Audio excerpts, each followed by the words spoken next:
لله رب العالمين والعاقبة للمتقين والصلاة والسلام على سيد الأنبياء والمرسلين وعلى آله وأصحابه أجمعين.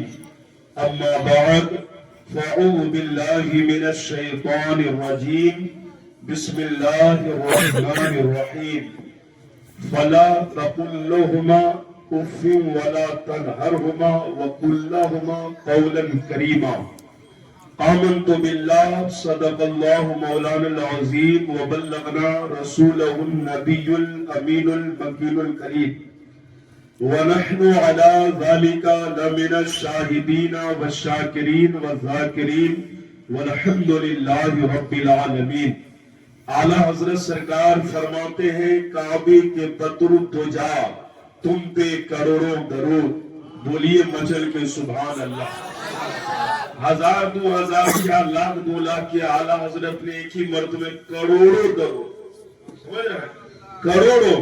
اعلیٰ حضرت فرماتے ہیں کعبے کے بدر الدجا تم پہ کروڑوں درود. طیبہ کے شمس الضحا تم پہ کروڑوں درود. دافع جملہ بلا تم پہ کروڑوں درود. شافع روز جزا تم پہ کروڑوں درود. اور کوئی غیب کیا تم سے نیہا ہو بھلا جب نہ خدا ہی چھپا تم پہ کروڑوں درود. بولیے ذرا مچل کے سبحان اللہ. ذرا مسکرا کر کے بول دیجئے سبحان اللہ. اس لیے کہ کسی نے کیا خوب کہا ہے، ہنس کے باتیں کرو زمانے سے عمریں بڑھتی ہے مسکرانے سے. سمجھ رہے ہیں؟ تو مسکرانا بھی صحت کے لیے مفید ہے. اس لیے بول دیجئے مچل کے سبحان اللہ. آپ لوگ پیسہ مت دیجئے، لے کر کے بولیے مچل کے سبحان اللہ. سمجھ رہے؟ دے کر کے کہا بولیے گا، لے کر کے بولیے، ہے نا. اس لیے کہ ایک گاؤں میں گئے تو دو چار کو بڑوا لوگ بچار کے بیٹھے ہوا تھے. جب ہم پہنچے تو کہا کہ بابا آ گئے. کہا آ گئے. کہا کہ ہم آپ ہی کے انتظار میں تھے. ان کے کیا ہوا؟ تو دیکھیے نا بڑی دن کے بعد پانی ہوا ہے، کل سے ہم لوگ ہل بیل لے کر کے کھیت جوتنے جائیں گے. سو آپ کو ہل جوتنے کا نیت آتا ہے؟ ہم کہے بالکل آتا ہے. تو آج ہم لوگ کو سنا دیجئے گا، اس لیے کہ ہم لوگ کل سے ہل بیل جوتنے کے لیے جائیں گے. ہم نے کہا ٹھیک ہے سنا دیں گے. ہم نے کہا سنیے، جب ہل بیل لے کر کے کھیت میں جائیے گا تو ہل جوتنے کا نیت اس طرح سے کیجئے گا. نیت کی میں نے 5 کٹھا دھان کھیت جوتنے کی، پیچھے اس بیل کے واسطے پیٹ کے، منہ میرا کھیت کے طرف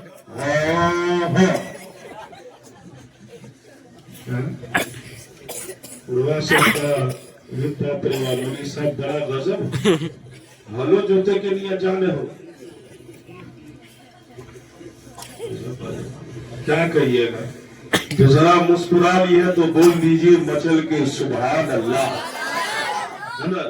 اس لیے کہ آج نظر کسی کے اگر لڑکا پیدا ہوتا ہے تو جائے گا امام صاحب کو بلانے کے لیے، تو اس کو بولنے کا ذرا انداز دیکھیے. مولی صاحب، مولی صاحب، او مولی صاحب، یہ کیا ہوا کہ ہوگا؟ بیٹا پیدا ہوا ہے. کیا ہوا؟ بیٹا پیدا ہوا ہے.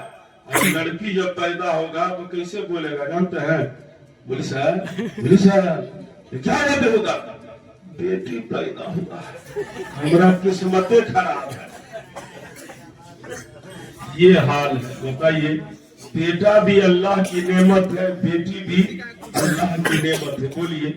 تو اس میں پھر جو ہے کہ یہ جو ہے کہ اونچ نیچ والی بات کہاں سے آ گئی؟ بولیے. بیٹا پیدا ہوا، پورے گاؤں کو ایک دم جوڑا لگا کر کے تو کالا ہے وہ اجل کا رسگلہ بانٹتے ہیں. اب بیٹی پیدا ہوا تو گلگلوں پہ آفت. بولیے نا، ہوتا ہے کہ نہیں؟ اب دیکھا ہے بہت سارے لوگوں کو، بیٹا پیدا ہوا تو پورے گاؤں کو جو ہے بریانی کھلایا، رسگلہ بانٹا.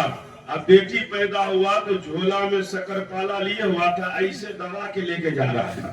ہم کہہ رہے مردود کیا لے جا رہا ہے؟ چھٹیار ہے آج. ان جی کہا چھٹیار ہے، دبا کے لے جا رہا تھا. اور اگر بیٹا اگر ہوتا تو دبا کے نہیں، ایک دم ہاتھ ہلا کر کے لے آتا کہ بیٹا ہوا ہے نا. بیٹا ہو یا چاہے بیٹی ہو، آپ رسگلہ بانٹیے یا نہ بانٹیے، گاؤں کے لوگوں کو دعوت کیجئے یا نہ کیجئے، اللہ بیٹا دے چاہے بیٹی دے، علماء کو بلا کر کے اولاد کے حق میں دعا کروا دیجئے. اللہ تعالیٰ اس کی دعاؤں کی برکت سے آپ کا بیٹا شراب کھانے کا شرابی نہیں، مسجد کا نمازی بن جائے گا. بولیے ذرا مچل کے سبحان اللہ، اور ذرا لگ کے بول دیجئے یا رسول اللہ. شیخ سعدی علیہ رحمت الرضوان نے ایک شعر لکھا کہ بلغ العلا بکمالہ، بلغ العلا بکمالہ، کشفت دجا بجمالہ، حسنت جمیع خصالہ. 3 مصرع انہوں نے لکھا، چوتھا مصرع ان کے ذہن میں نہیں آ رہا تھا کہ چوتھا مصرع کیا لکھوں. سوچ رہے تھے کہ جب تک چوتھا مصرع کمپلیٹ ہوگا نہیں، جب تک شعر تیار ہوگا نہیں. اب یہی سوچ رہے ہیں کہ 3 مصرع تو ہو گیا، چوتھا لائن کیا لکھے. حضرات اسی سوچ و خیال میں، اسی سوچ و فکر میں ان کی آنکھ لگ جاتی ہے تو خواب میں پیارے آقا کا دیدار ہو جاتا ہے. پیارے آقا تشریف لاتے فرماتے ہیں شیخ سعدی تم نے نعت لکھا ہے ذرا پڑھ کے تو سناؤ. شیخ سعدی سے راضی فرماتے ہیں یا رسول اللہ ابھی تو شعر مکمل ہی نہیں ہوا ہے، ابھی تو ایک لائن باقی ہی ہے. میرے آقا نے فرمایا کہ اے شیخ سعدی ذرا سناؤ تو صحیح. حضرات شیخ سعدی فرماتے ہیں بلغ العلا بکمالہ، کشفت دجا بجمالہ، حسنت جمیع خصالہ. اتنا کہہ کے رک جاتے ہیں. مدینے والے مصطفیٰ فرماتے ہیں آگے بولو. شیخ سعدی فرماتے ہیں یا رسول اللہ کیا بولوں؟ میرے مصطفیٰ فرماتے ہیں یہ کہہ دو نا صلو علیہ وآلہ، صلو علیہ وآلہ. سنی جنتی مسلمان شاعر نے کہا زمین مہکے، زمان مہکے، مکی مہکے، مقام مہکے. بولیے بچل کے سبحان اللہ. زمین مہکے، زمان مہکے، مکی مہکے، مقام مہکے. نبی عرش پر گئے تو پورا لا مقام مہکے. نبی عرش پر گئے تو پورا لا مقام ہے کہ، اور میں مہک رہا ہوں ماں کے دعاؤں کے صدقے میں. میری دعا ہے سبھی کی ماں مہکے. بول دیجئے نا مچل کے سبحان اللہ. اتنا قیمتی شعر آپ کو دے دیا لیکن آپ لوگ ٹس سے مس رہے ہوئے، کرسی چھوڑے نہیں. بہرحال آپ لوگ چپک کے بیٹھے رہیے. اللہ تعالیٰ آپ کو محفل کے اختتام ہونے تک یہیں پہ ایک دم بالکل اطمینان کے ساتھ آپ بیٹھے رہیں. اللہ کا شکر ہے کہ اللہ تبارک و تعالیٰ نے آپ کو توفیق بخشی کہ محفل نور صلی اللہ تعالیٰ علیہ وسلم میں آ کر کے بیٹھ گئے. حضرات بتانا یہ چاہتا ہوں کہ آدمی مشورہ دوسرے سے اس وقت لیتا ہے جب اس کے پاس اپنے مشورہ دینے والے نہیں ہوتے ہیں. آدمی دوسرے کے قانون پہ اس وقت چلتا ہے جب اس کے پیغمبر نے اسے کوئی قانون نہ دیا ہو. قربان جاؤ مدینے والے مصطفیٰ پر جس نے ہمیں اور آپ کو زندگی گزارنے کا ایک ضابطہ دیا ہے، دستور دیا ہے، نظام حیات دیا ہے. میرے آقا نے قانون دستور حیات دیا ہے. میرے آقا نے فرمایا کہ جب بچہ پیدا ہو تو 7ویں دن اس کا نام رکھو اور عقیقہ کرو. میرے آقا فرماتے ہیں جب بچہ 8 سال کا ہو جائے تو اسے نماز پڑھنے کی تاکید کرو. میرے آقا فرماتے ہیں جب بچہ 12 سال کا ہو جائے تو اس کا بستر الگ کر دو. اور جب تیرا بیٹا شادی کے لائق ہو جائے تو مناسب رشتہ دیکھ کر کے اولاد کا نکاح کر دو. سب کچھ بتا دیا کہ کب کیا کرنا ہے کہ نہیں؟ اب کسی سے ہمیں اور آپ کو کچھ لینے دینے کی ضرورت نہیں ہے. آج جو حالات ہیں وہ سبھی کو معلوم ہے، لیکن بتانا یہ چاہتا ہوں کہ سنبھل کو تم نے لوٹا، میری بات ہی ہم نے برداشت کیا. بہرائچ میں تو نے آگ لگایا، یہ میری بات ہی میں نے صبر کیا. بھاگلپور کی سرزمین پر مسلمانوں کے سروں کو قلم کیا گیا، میری بات ہی میں نے صبر کیا.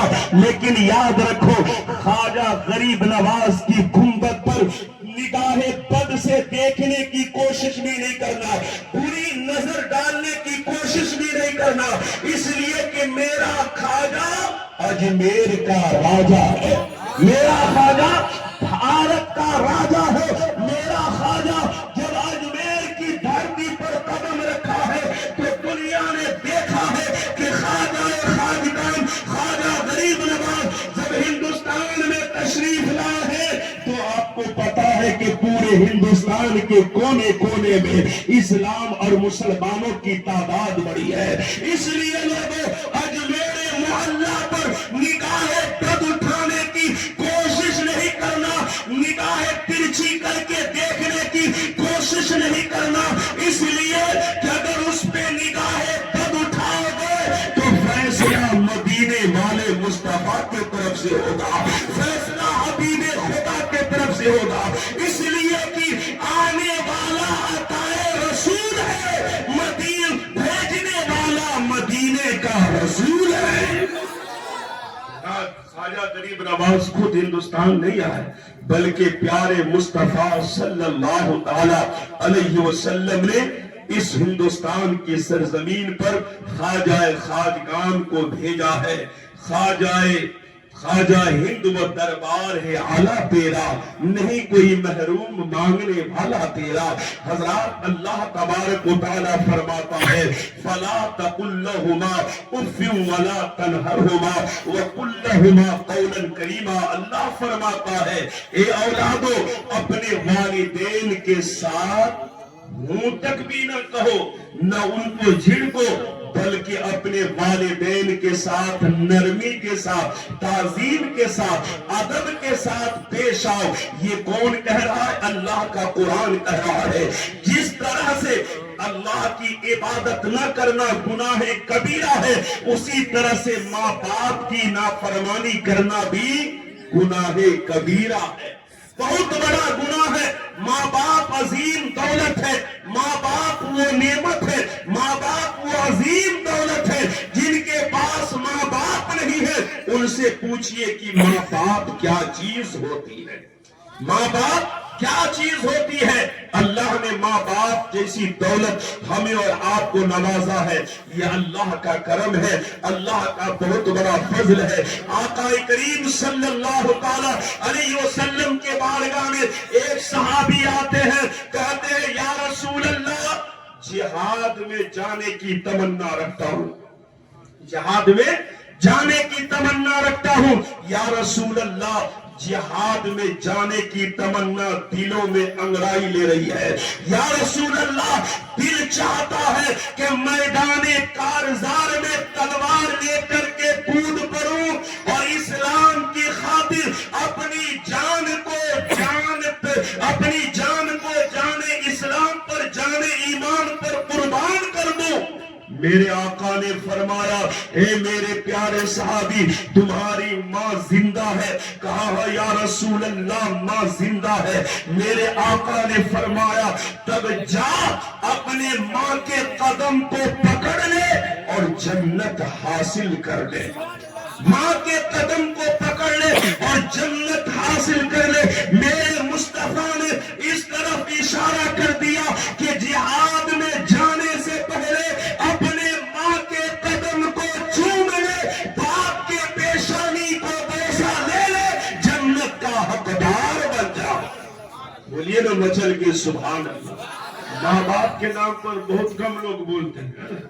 بولیے ماں باپ کے نام پہ ذرا ہاتھوں کو اٹھا کے بول دیجئے یا رسول اللہ. ماں باپ کا ہم پہ کتنا بڑا احسان ہے کہ جب ہم صحیح سے چلنا نہیں جانتے تھے تو میرے ماں باپ نے انگلیاں پکڑ کر کے ہمیں چلایا ہے. جس وقت ہم بولنا نہیں جانتے تھے ماں باپ نے ہمیں اور آپ کو بولنا سکھایا ہے. جس وقت ہمیں اور آپ کو کپڑا نہیں پہننے آتا تھا اس وقت ماں باپ نے کپڑا ہمیں اور آپ کو پہنایا ہے. ماں باپ کا بہت بڑا احسان ہے. حضرات ہریانہ کے اندر پانی پت ایک جگہ ہے. پانی پت سرزمین پر آج کی بات نہیں ہے بلکہ سن 600 ہجری کی بات ہے. بہت پرانی بات ہے. پانی پت کی سرزمین پر ایک بچہ پیدا ہوتا ہے اور جب بچہ پیدا ہوتا ہے چاہے آپ کے گھر میں پیدا ہو چاہے کسی کے گھر میں بھی پیدا ہو بچے پیدا ہوتے ہی اس کا رونا ضروری ہوتا ہے. رونے کا مطلب یہ ہوتا ہے کہ وہ اپنی زندگی کی گواہی دیتا ہے اپنی زندگی کی سلامتی کی گواہی دیتا ہے کہ میں زندہ ہوں. ہر بچہ روتا ہے اور اپنی زندگی کا ثبوت دیتا ہے لیکن گھنٹہ 2 گھنٹہ 5-10 منٹ میں بچہ خاموش ہو جاتا ہے. ہوتا ہے کہ نہیں؟ بولیے نا, ہوتا ہے کہ نہیں؟ لیکن پانی پت کے سرزمین پر ایک بچہ پیدا ہوا ہے جو گھنٹوں گھنٹے رو رہا ہے. کئی گھنٹے بیت گئے پورا دن ختم ہو گیا لیکن بچہ ایک لمحے کے لیے بھی خاموش نہیں ہوا, چپ نہیں ہوا. پورے گھر کے لوگ پریشان ہیں. حکیموں سے دکھایا طبیبوں سے دکھایا کسی نے پیٹ کا جانچ کیا کسی نے کان کو دیکھا کسی نے آنکھ کو دیکھا کہ آخر بچے کو تکلیف کیا ہے. بچہ رونے سے چپ کیوں نہیں ہوتا خاموش کیوں نہیں ہوتا. روتا چلا جا رہا ہے روتا چلا جا رہا ہے. پورا دن چلا گیا لیکن بچہ خاموش نہیں ہوا. باپ حیران ہے پریشان ہے. اب کون سی دوائی لائی جائے کون سی صورت کون سی ترکیب اپنایا جائے کہ بچہ خاموش ہو جائے. باپ نے رات کے سناٹے میں رب کی بارگاہ میں دعا کے لیے ہاتھ اٹھائے. مولا تیرا بہت بڑا احسان ہے کہ تو نے مجھے اولاد سے نوازا ہے لیکن مولا میرا بیٹا نہ جو ہے چپتا ہے نہ خاموش ہوتا ہے نہ اپنی آنکھیں کھولتا ہے.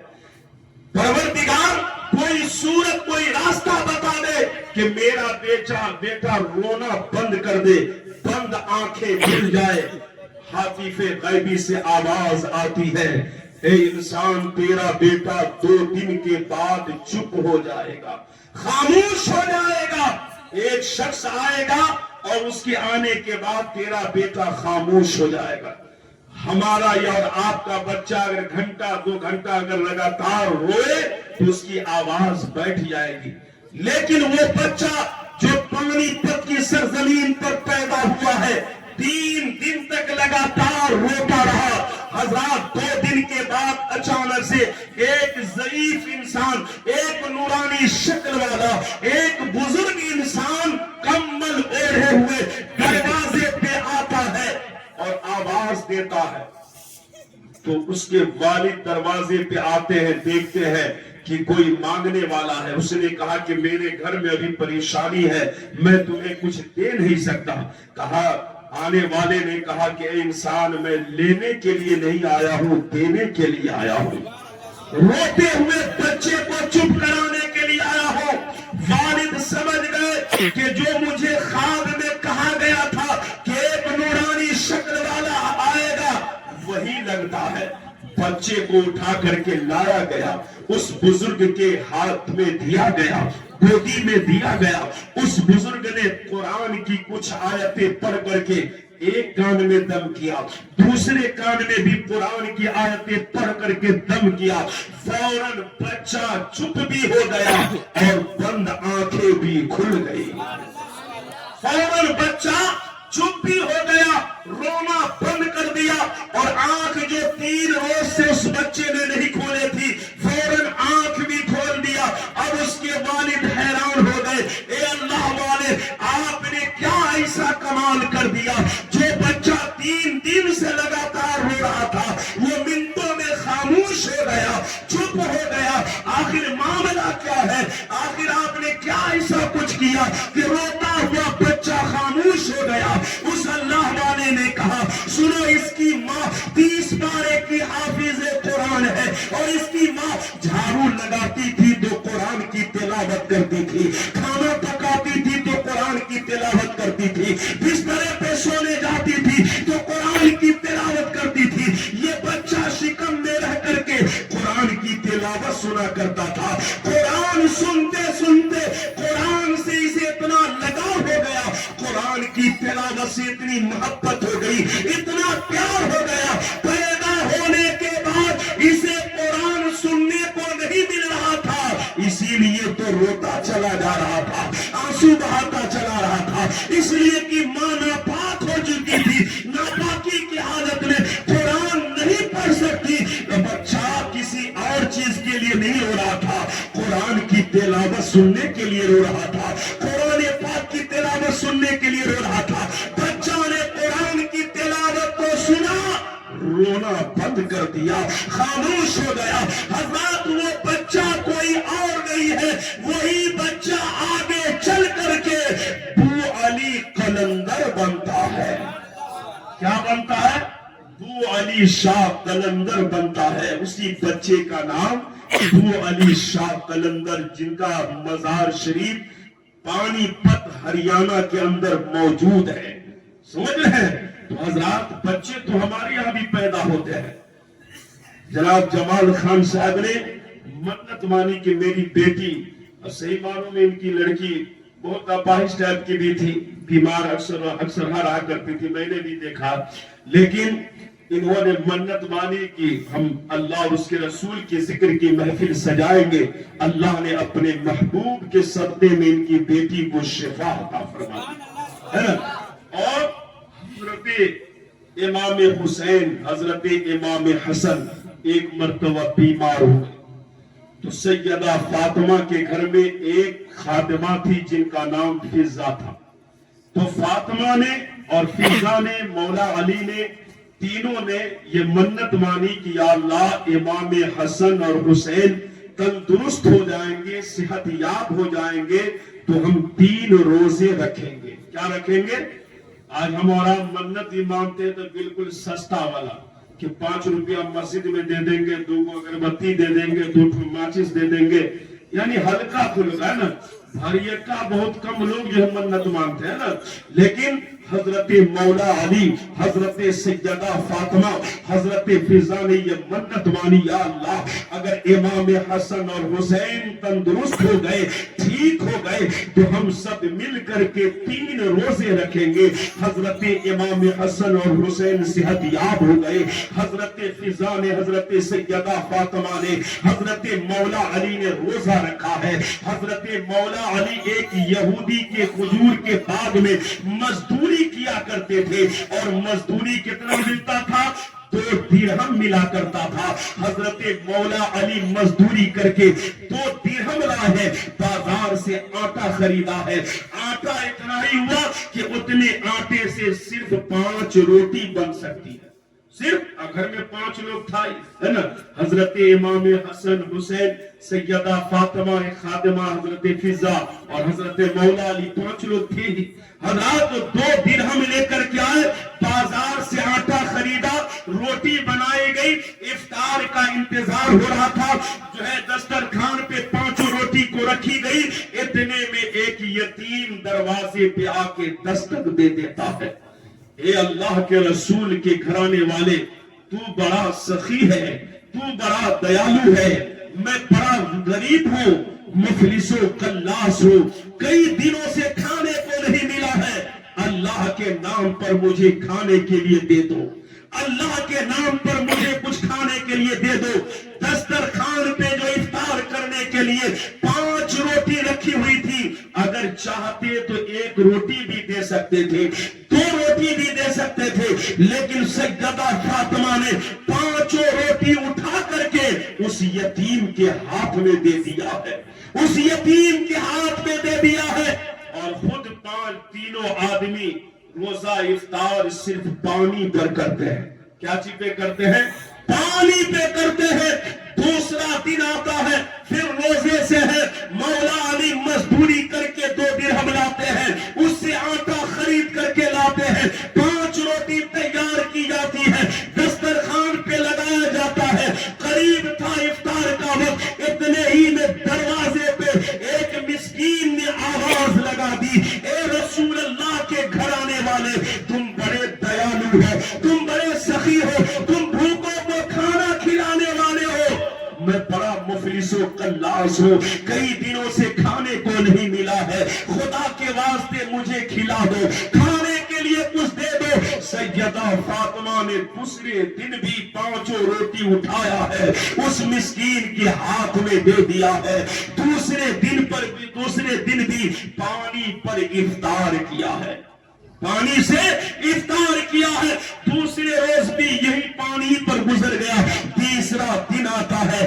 تیسرے دن بھی حضرت مولا علی آٹا خرید کر کے لاتے ہیں، روٹی بنائی جاتی ہے، دسترخوان پہ لگایا جاتا ہے، روزہ افطار کا وقت آتا ہے، اتنے ہی میں دروازے پہ ایک قیدی، جیل سے چھوٹا ہوا ایک قیدی دروازے پہ سائل بن کے کھڑا ہو جاتا ہے، اے رسول اللہ کے گھرانے والے، اے اہل بیت رسول اللہ کے گھرانے والے، میں ایک قیدی ہوں، جیل سے چھوٹ کر کے آیا ہوں، کئی دنوں سے کھایا نہیں ہوں، خدا کے واسطے مجھے کھانے کے لیے دے دو۔ تیسرے دن بھی سیدہ فاطمہ نے 5 روٹی اٹھا کر کے اس قیدی کو دے دیا ہے اور خود پانی سے روزہ افطار کیا ہے۔ حضرات اب ذرا اندازہ لگائیے، جو انسان 3 دنوں تک صرف پانی پر ہی گزارا کیا ہو، اس کی حالت کیا ہو گئی ہوگی، اس کی کیفیت کیا ہو گئی ہوگی۔ حضرت سیدہ فاطمہ ایک کونے میں بیٹھے ہوئے ہیں، حضرت مولا علی ایک کونے میں بیٹھے ہوئے ہیں، اتنے میں اللہ کے حبیب جناب محمد رسول اللہ صلی اللہ علیہ وسلم تشریف لاتے ہیں، حضرت جبریل امین اترتے ہیں، آیت کریمہ لے کر کے نازل ہوتے ہیں کہ یا رسول اللہ، اللہ تبارک و تعالی فرماتا ہے وَيُطْعِمُونَ الطَّعَامَ عَلَى حُبِّهِ مِسْكِينًا وَيَتِيمًا وَأَسِيرًا۔ یا رسول اللہ، اللہ تبارک و تعالی آپ کے اہل گھرانہ سے، آپ کے آل و اولاد سے پیار فرماتا ہے، محبت فرماتا ہے، کیوں؟ اس لیے کہ آپ کی اولادیں یتیموں، مسکینوں اور قیدی کو کھانا کھلاتے ہیں، بھوکوں کو کھانا کھلاتے ہیں۔ اللہ آپ کے گھر والوں سے بے پناہ محبت اور پیار فرماتا ہے۔ آقا فرماتے ہیں کہ اے میری بیٹی فاطمہ، 3 سائل جو تیرے دروازے پہ آیا وہ تینوں یتیم، مسکین اور قیدی نہیں تھا، بلکہ اللہ تعالیٰ نے فرشتوں کو بھیجا تھا امتحان لینے کے لیے۔ تو اس امتحان میں کامیاب ہو گئی ہے۔ حضرت جبریل امین جنتی کھانا لے کر کے بارگاہ مصطفیٰ میں حاضر ہو جاتے ہیں۔ پتا کیا چلا کہ بھوکوں کو کھانا کھلانا کتنی بڑی بات ہے۔ اللہ تعالیٰ اسے بندے سے محبت فرماتا ہے، پیار فرماتا ہے، اس لیے ہم اور آپ ایسی منت مانے جسے ہم اور آپ کر سکے، ہے نا۔ منت مانگنا کوئی فرض اور واجب نہیں ہے، لیکن اگر آپ نے مان لیا ہے تو اس کا کرنا واجب اور ضروری ہو جاتا ہے، اس کا کرنا واجب اور ضروری ہو جاتا ہے۔ اس لیے ہم منت اسی چیز کی مانے جسے ہم کر سکے، ایسی منت نہ مان لے جسے ہم کر ہی نہیں پائے۔ اس لیے دوستو، اللہ تبارک و تعالیٰ نے مال دیا ہے، اولاد دیا ہے، تو اس کا رب کی رحمتوں کا، رب کی نعمتوں کا شکریہ ادا کیجئے۔ وقت زیادہ ہو چکا ہے، اس لیے بات کو طول دینا نہیں چاہتا ہوں، اس لیے کہ طوفان نوح لانے سے اے چشم کیا فائدہ، 2 بند ہی کافی ہے، کر کچھ اثر کرے، خوب کیے سیرے چمن، پھول چنے شاد رہے، باغ با جاتا ہو، گلشن تیرا آباد رہے، استغفر اللہ ربی من کل ذنب و خطیئت و اتوب الیہ، لا الہ الا اللہ محمد رسول اللہ وما علینا الا البلاغ۔ السلام علیکم ورحمۃ اللہ۔ کھڑے ہو کے درود